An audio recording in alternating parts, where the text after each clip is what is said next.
Assalamualaikum warahmatullahi wabarakatuh. Selamat pagi anak-anak semua. Sebelum kita masuk ke materi, tolong kalian persiapkan alat tulis, buku, serta kalkulator. Lanjut, pada pagi hari ini kita akan membahas mengenai utang jangka pendek.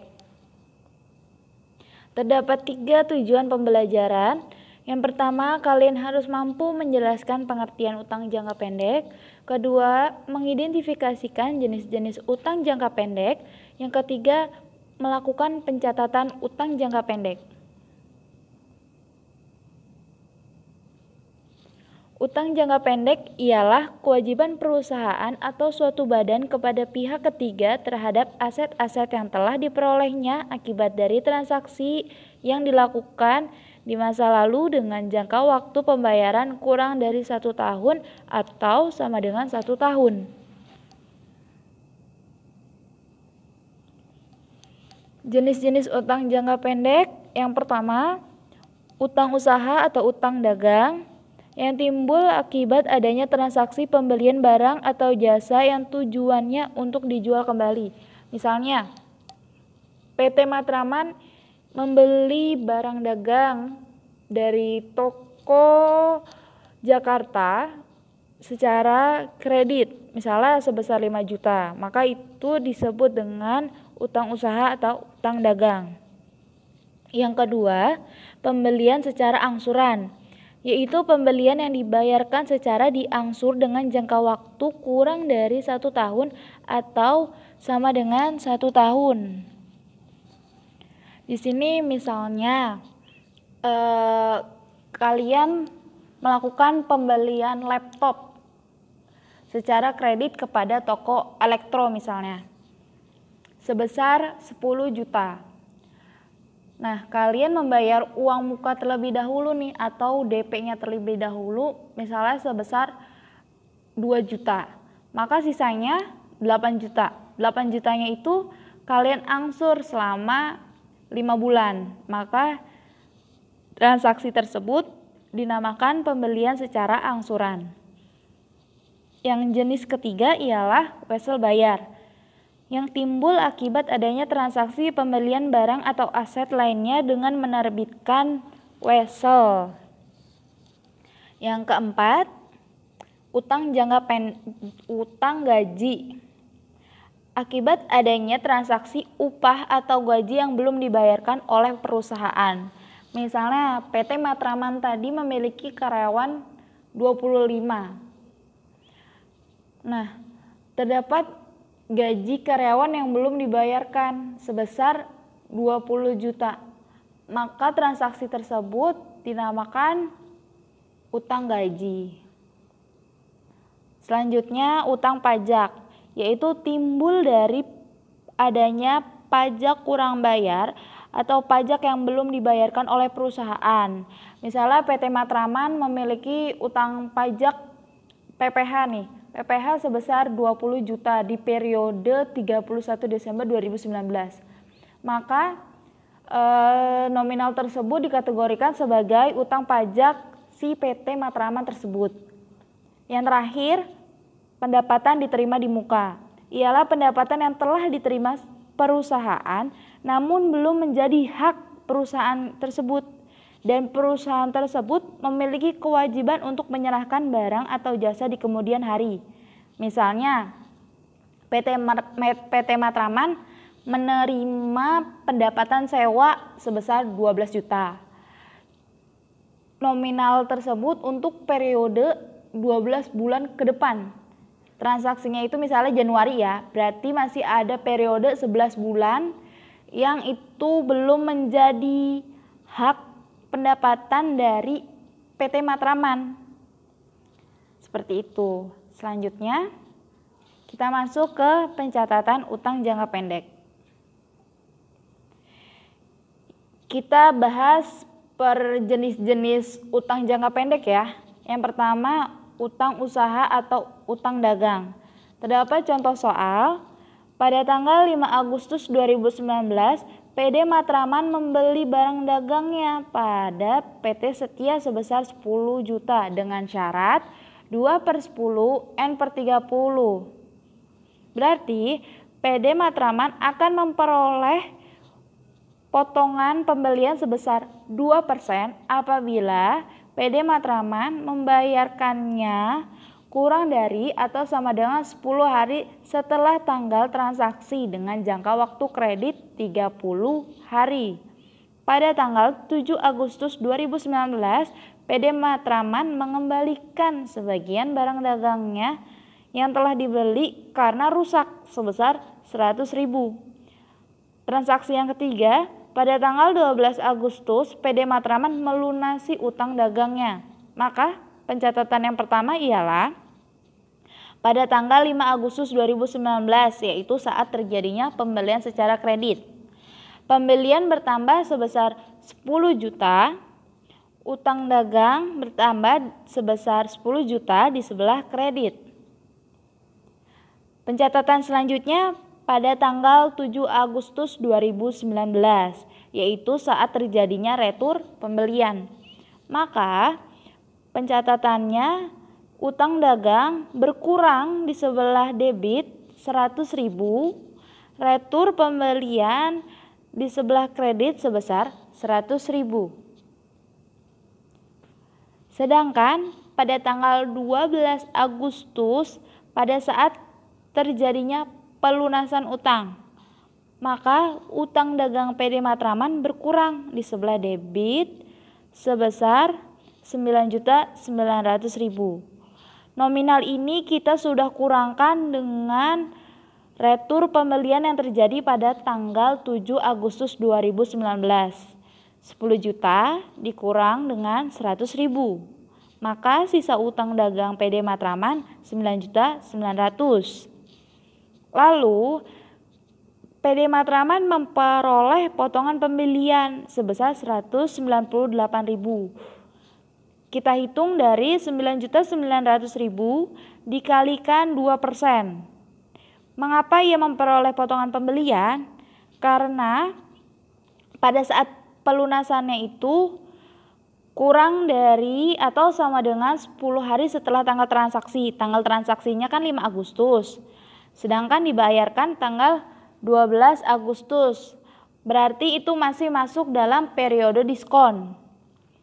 Lalu kas yang dikeluarkan ialah 9.702.000. Selanjutnya wesel bayar. Terdapat 2 wesel bayar. Yang pertama itu wesel bayar berbunga, yang kedua wesel bayar tanpa bunga. Seperti halnya pada piutang wesel bayar berbunga di sini terdapat nilai nominal wesel, lalu bunga wesel, dan pada saat nilai nominal wesel setelah jatuh tempo. Sedangkan pada wesel bayar tanpa bunga di sini tidak terdapat bunga, hanya terdapat nilai nominal wesel. Selanjutnya kita akan hitung bunga pada wesel bayar, yaitu nominal wesel dikali persen bunga dikali jangka waktu wesel per 360 hari. Terdapat contoh soal. Pada tanggal 31 Agustus 2019, PD Matraman membeli barang dagangan pada PT Jaya sebesar 6 juta dengan menerbitkan wesel bayar 60 hari berbunga 12% per tahun. Sedangkan pada tanggal 30 Oktober PD Matraman membayar wesel yang telah jatuh tempo. Maka pencatatannya yang pertama pada saat terjadinya pembelian barang dagang. Pembelian di sebelah debit sebesar 6 juta, utang dagang bertambah di sebelah kredit sebesar 6 juta. Ini pada saat terjadinya pembelian ya. Lalu pada saat penerbitan wesel, di sebelah debit utang dagangnya berkurang sebesar 6 juta, sedangkan wesel bayarnya bertambah di sebelah kredit sebesar 6 juta. Jadi pembayaran utang dagangnya ini sudah dialihkan dikeluarkan dengan menerbitkan surat wesel bayar. Selanjutnya pada saat pembayaran wesel. Di sebelah debit sebesar 6 juta, lalu beban bunga sebesar 120.000 dan kas yang dikeluarkan ialah 6.120.000. Beban bunga ini kita peroleh dari nilai nominal wesel tadi, yaitu 6 juta dikali 12% dikalikan dengan jangka wesel 60 hari per 360. Coba kalian hitung.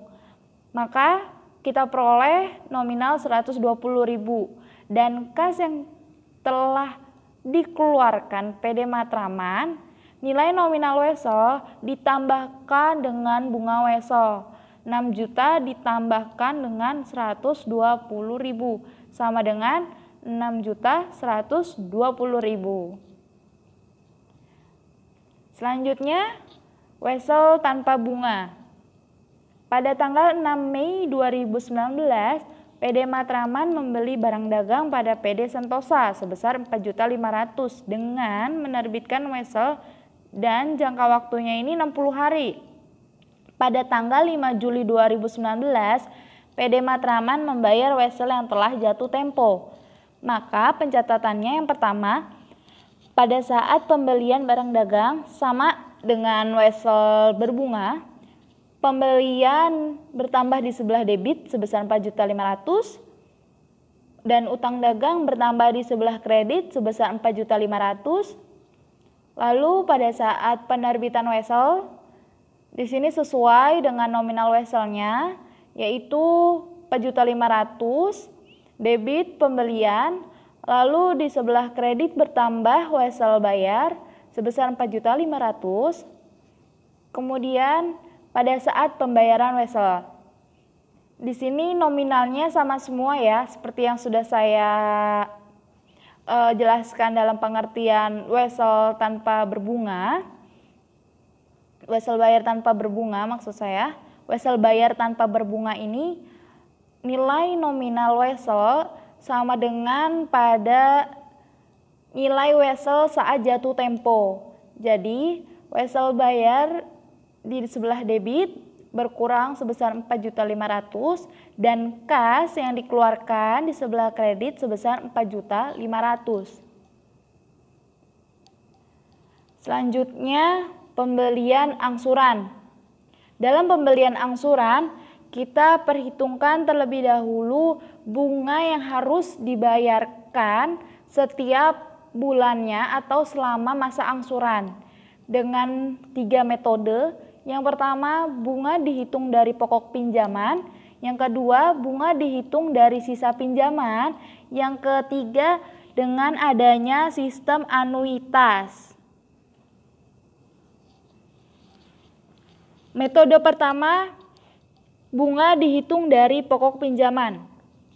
Contoh soal, pada tanggal 5 Maret 2019, toko Matraman membeli mesin kasir sebesar 8 juta rupiah. Uang muka yang telah dibayarkan sebesar 3.500.000 rupiah. Sisanya akan dibayarkan secara angsuran selama 3 bulan dengan bunga sebesar 5% per bulan. Setiap tanggal 5 dilakukan pembayaran angsuran. Maka rumus bunga yang harus kita perhitungkan ialah pinjaman pokok dikali persen bunga. Pinjaman pokoknya itu yang setelah dikurangin dengan uang muka, jadi 8 juta dikurang 3.500.000, maka kita peroleh pokok pinjamannya atau pinjaman pokoknya, maaf saya kebalik, itu 4.500.000 rupiah. Pencatatan pada saat 5 Maret 2019 ialah kas yang dikeluarkan sebesar 3.500.000, lalu sisa pinjamannya 4.500.000. Maka kita perhitungkan yang pertama, angsuran pokok pinjaman. Per bulannya angsuran yang akan kita bayarkan yaitu 1.500.000. Kita peroleh dari 4.500.000 dibagi lamanya angsuran, yaitu 3 bulan. 4.500.000 dibagi 3 sama dengan 1.500.000. Sudah kita peroleh nominal tersebut. Selanjutnya kita perhitungkan bunga yang akan dibayarkan, yaitu pinjaman pokoknya 4.500.000 dikalikan persennya berapa? 5%. Maka kita peroleh bunganya 225.000. Di sini nilai nominal bunga dengan nilai angsuran pokok pinjaman setiap bulannya sama karena kita berpatokan pada pinjaman pokok yaitu 4.500.000. Yang membedakan ialah sisa pinjamannya. Pasti nanti makin lama angsurannya akan habis atau nol. Yang di sebelah kanan, pojok kanan, yang paling bawah itu kan nol, strip. Dan kas yang dikeluarkannya pun nominalnya sama ya, 1.725.000. Itu diperoleh dari angsuran pokok pinjaman ditambahkan bunga. Maka pencatatannya ialah pada saat terjadinya pembelian, di sebelah debit itu mesin akunnya sebesar 8 juta, kas yang dikeluarkan 3.500.000 sesuai dengan nominal uang muka, lalu utang dagang 4.500.000. Nah, utang dagang inilah yang dinamakan pinjaman pokok. Lalu pada saat pencatatan pembayaran angsuran pada bulan pertama hingga bulan ketiga, debit utang dagang sebesar 1.500.000 dan didebit lagi beban bunga sebesar 225.000 serta kas yang kita keluarkan ialah 1.725.000. Kemudian bunga dihitung dari sisa pinjaman. Soalnya sama aja, yang membedakan ialah perhitungan bunganya. Kita hitung dari sisa pinjaman dikalikan dengan persen bunga. Pada tanggal 5 Maret 2019 yang kita catat ialah kas yang telah dikeluarkan sebesar 3.500.000, maka sisa pinjamannya 4.500.000. Lalu angsuran pokok pinjamannya ini sama 1.500.000 di setiap bulannya, kita hitung dari sisa pinjaman dibagi dengan 3 bulan. Lalu bunganya kita perhitungkan dari sisa pinjaman. Pada periode pertama, angsuran pertama nih, kan sisa pinjamannya itu 4.500.000. Maka kita hitung 4.500.000 dikali 5%. Maka kita peroleh bunga 225.000. Maka kas yang kita keluarkan ialah angsuran pokok ditambah dengan bunga. 1.500.000 ditambah dengan 225.000 sama dengan 1.725.000. Maka sisa pinjaman pada bulan pertama ialah 4.500.000 dikurangkan dengan 1.500.000. Maka kita peroleh 3 juta. Kita kurangkan yang kolom sisa pinjaman dikurangkan dengan angsuran pokok pinjaman. Oke. Dan kita hitung pada bunga bulan kedua, yaitu bulan Juni. 3 juta dikali dengan 5%, maka kita peroleh bunganya 150.000. Jadi kita berpatokannya pada setelah dikurangkan itu, jadi 4.500.000 dikurangkan 1.500.000 peroleh 3 juta. 3 juta dikali dengan persen 5%. Begitu juga di angsuran yang terakhir. Yang terakhir bunganya kita peroleh dari 1.500.000 dikali 5%, maka nominal bunganya ialah 75.000. Dan setiap bulannya kas yang kita keluarkan pun berbeda, karena bunga yang telah kita perhitungkan setiap bulannya pun berbeda, seperti itu. Maka pencatatan pada saat pembelian tidak ada bedanya ya dengan metode sebelumnya. Pada saat pembayaran angsuran pertama di debit utang dagang sebesar 1.500.000, beban bunga di debit sebesar 225.000 dan kas yang dikeluarkan sebesar 1.725.000. Dan pada saat angsuran yang kedua, di sini akunnya sama saja. Yang membedakan ialah nominal beban bunga dan nominal kas yang telah dikeluarkan. Selanjutnya ialah sistem anuitas. Kita akan memperhitungkan kas yang diterima di setiap bulannya dengan sistem anuitas. Dengan rumus AN sama dengan M dikali I dibagi 1 dikurang buka kurung 1 ditambah I tutup kurung pangkat minus N. M di sini pinjaman, I bunga, dan N jangka waktu. Maka kita perhitungkan pada kolom kas yang diterima di setiap bulannya ialah M-nya pinjaman periode awalnya itu 4.500.000 dikalikan dengan I yaitu 0,05, yang tadinya 5% kita jadikan desimal 0,05, lalu dibagi 1 dikurangin buka kurung 1 ditambah 0,05 tutup kurung pangkat minus 3, yaitu lamanya angsuran 3 bulan. Oke, kalian bisa lihat di buku kalian di halaman 110. Nah, di situ kita peroleh nominal 1.652.439. Oke, selanjutnya kita perhitungkan pada kolom bunga, yaitu 5% dikali pinjaman 4.500.000, kita peroleh nominal 225.000. Maka angsuran pokoknya ialah 1.652.439 kita kurangkan dengan nominal bunga yaitu 225.000. Maka kita peroleh 1.427.439. Dan pada kolom sisa pinjaman kita kurangin pinjaman awal periode, maksud saya sisa pinjaman awal periodenya itu kan tadi 4.500.000. Kita kurangkan dengan kas yang diterima yaitu 1.652.439. Maka sisa pinjaman pada bulan April ialah 3.072.561. Perhitungannya pun sama seperti itu.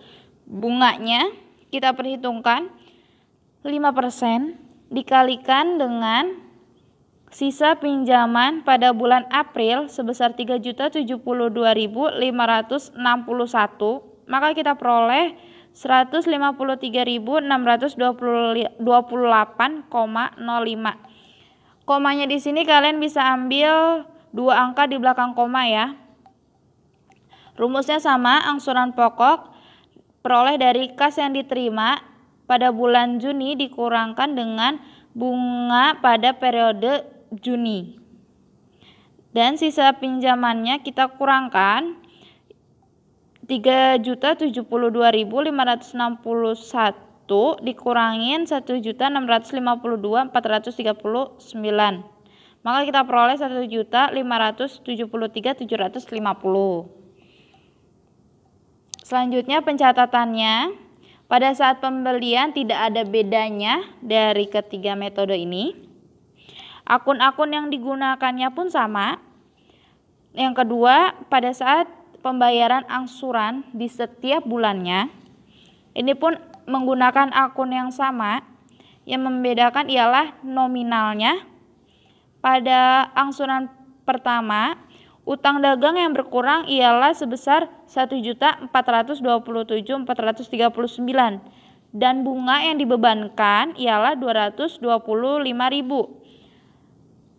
Kredit kas kas nih yang dikeluarkan ialah 1.652.439.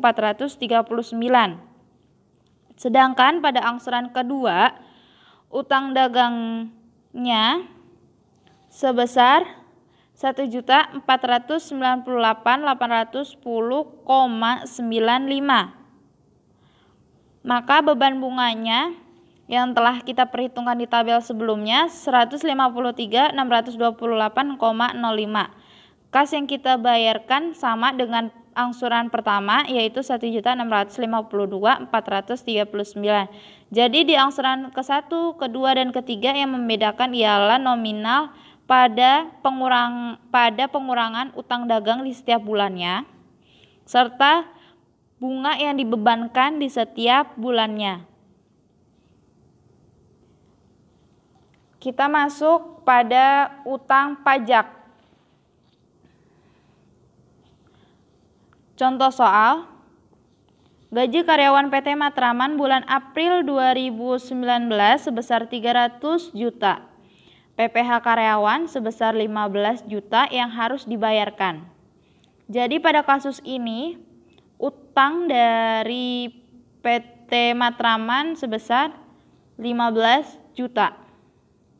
Maka pencatatan yang pertama pada saat dilakukannya pembayaran debit beban gaji bertambah sebesar 300 juta, utang PPh-nya sebesar 15 juta, dan kas yang dibayarkan ialah sebesar 285 juta.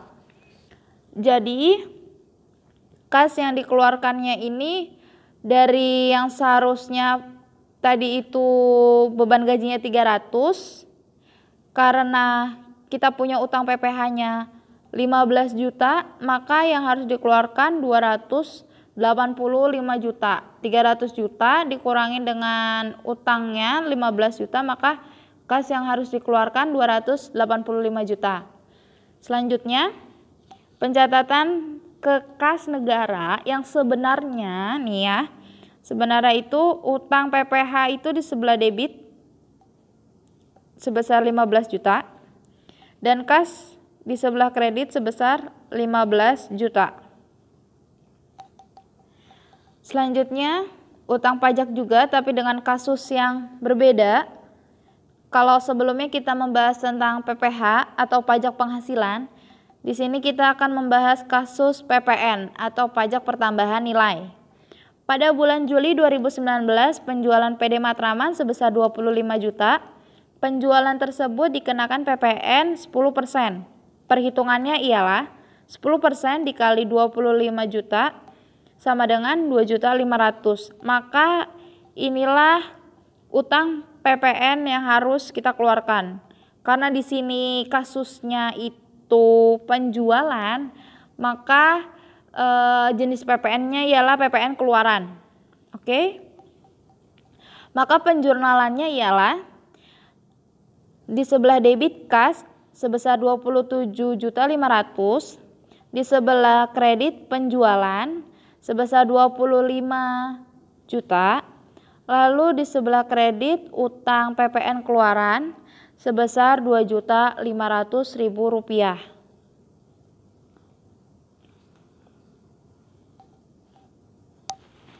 Selanjutnya utang gaji. PD Matraman memiliki 25 karyawan dengan gaji 100.000 per hari untuk setiap karyawannya. PD Matraman memberikan gaji setiap 1 minggu sekali, yaitu di hari Sabtu. Jika tanggal 31 Desember jatuh pada hari Selasa, maka hitunglah besarnya beban gaji yang harus dibayarkan. Dan bagaimana pencatatannya?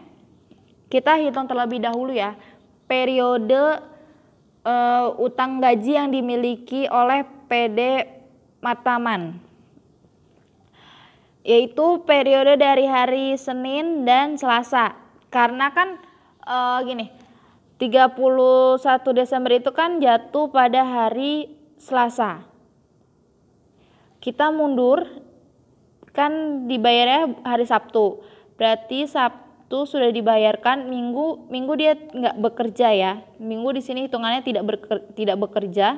Maka kita perhitungkan Senin dan Selasa. Sebelum Selasa Senin dan Selasa selama 2 hari. Jadi periode utang gajinya itu selama 2 hari. Jadi 2 hari, 2 dikali 25 karyawan, banyaknya karyawan, dikali nominal gaji yang dibayarkan 100.000, maka kita peroleh 500.000 rupiah.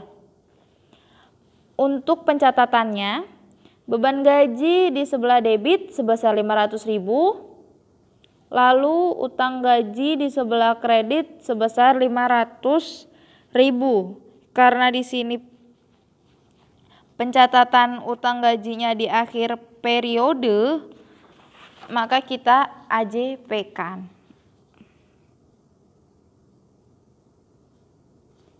Selanjutnya, pendapatan diterima di muka. Contoh soal, pada tanggal 1 September 2019 diterima pendapatan sewa selama 12 bulan sebesar 12 juta. Pada pendapatan diterima di muka ini terdapat 2 metode pencatatan. Yang pertama pendekatan neraca, yang kedua pendekatan laba rugi. Pencatatan pada pendekatan neraca pada tanggal 1 September 2019 ialah kas yang diterima sebesar 12 juta. Di sebelah kredit pendapatan diterima di muka sebesar 12 juta. Oke. Lalu kita catat pendapatan diterima di muka setelah kewajiban dipenuhi, atau kita AJP-kan lah pada tanggal 31 Desember 2019. Oke? Di sini akan kita ketahui berapa sih benar-benar pendapatan yang telah kita akui. Periodenya dari bulan September sampai dengan bulan Desember. Maka kita hitung periodenya 31 September hingga 31 Desember sama dengan 4 bulan. September, Oktober, November, Desember, 4 bulan. Maka pendapatan yang telah kita akui atau telah kita penuhi kewajibannya 12 juta dikali 4 per 12. 12 ini 12 bulan sama dengan 4 juta. Jadi dari 12 juta itu enggak semuanya nih kita akui sebagai pendapatan. Oke? Yang kita telah AJP-kan saja yang sudah kita akui. Oke? Jadi akunnya di sebelah debit pendapatan diterima di muka sebesar 4 juta dan di sebelah kredit pendapatan sebesar 4 juta. Sampai sini paham ya? Selanjutnya dengan pendekatan laba rugi.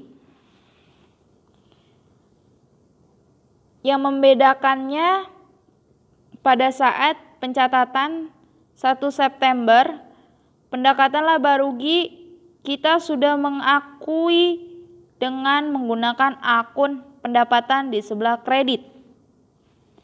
Oke? Lalu kita harus AJP-kan atau kita sesuaikan berapa pendapatan yang sebenarnya telah diterima dan berapa pendapatan diterima di muka. Kalau di pendekatan neraca, kita hanya menghitung pendapatan yang telah kita terima atau kita penuhi kewajibannya. Kalau di pendekatan laba rugi, kita mengakui pendapatan diterima di mukanya yang belum kita penuhi kewajibannya. Oke, kita perhitungkan. periodenya bulan September hingga Desember 4 bulan. Maka 12 dikali 4/12 yang tadi senilai 4 juta. Maka pendapatan diterima di mukanya 12 juta dikurang 4 juta. Kita peroleh nominal 8 juta. Maka inilah nominal yang kita catat pada akun pendapatan di sebelah debit dan pada akun pendapatan diterima di muka di sebelah kredit dengan nominal 8 juta rupiah. Oke, jadi di pendekatan laba rugi ini kita sudah menghitung berapa sih di periode selanjutnya atau di tahun selanjutnya yang pendapatan diterima di muka kita atau yang belum kita penuhi kewajibannya kepada customer kita. Semoga sampai sini paham. Terima kasih. Wassalamualaikum warahmatullahi wabarakatuh.